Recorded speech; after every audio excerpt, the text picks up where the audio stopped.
வணக்கம். ஜிகேஎஸ்வி ரவிச்சந்திரன்.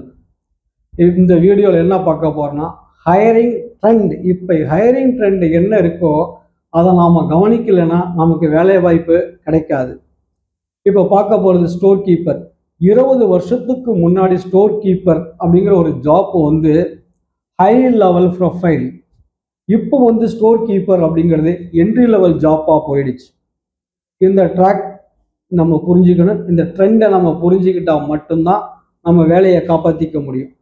ஏன் இந்த மாதிரி நடந்தது சொல்லி கேட்டிங்கன்னா, நிறைய இஆர்பி வந்துருச்சு. அதே நேரத்தில் இதுக்கான படிப்புகள், நிறைய ரிசர்ச் படிப்புகள் வந்துருச்சு. நிறைய ஆப்பர்ச்சுனிட்டிஸ் இருக்குது நீங்கள் கற்றுக்கிறதுக்கு, படிக்கிறதுக்கு. அதனால் ஸ்டோர் கீப்பர் ஜாப் அப்படிங்கிறது இப்போ entry level job.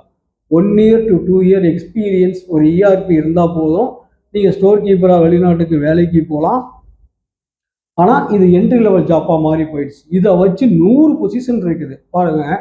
Supply chain coordinator, procurement coordinator, material planner, inventory planner, procurement officer, production coordinator, order processor, expediter அப்படின்னு சொல்லிட்டு இப்படி லிஸ்ட்டு 50 ஜாப் நம்ம போட்டுட்டு போகலாம். நீங்கள் என்ன வகையான இண்டஸ்ட்ரியில் எந்த வகையான ஸ்டோர் கீப்பராக இருக்கீங்களோ அதுக்கு ஏற்ற மாதிரி நிறைய சைடு லெவலில் ப்ரொஃபஷனல் எஜுகேஷன் பாடி வந்துருச்சு.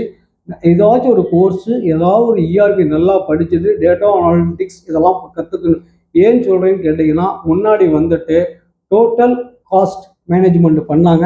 இப்போ இஆர்பி வந்துருச்சதுனால ஆக்டிவிட்டி பேஸ்ட் காஸ்ட். அதனால் ஸ்டோர் கீப்பருங்கிற ஜாப் இன்னைக்கு recent trend entry level job. புரிஞ்சுக்கிங்க. நன்றி, வணக்கம்.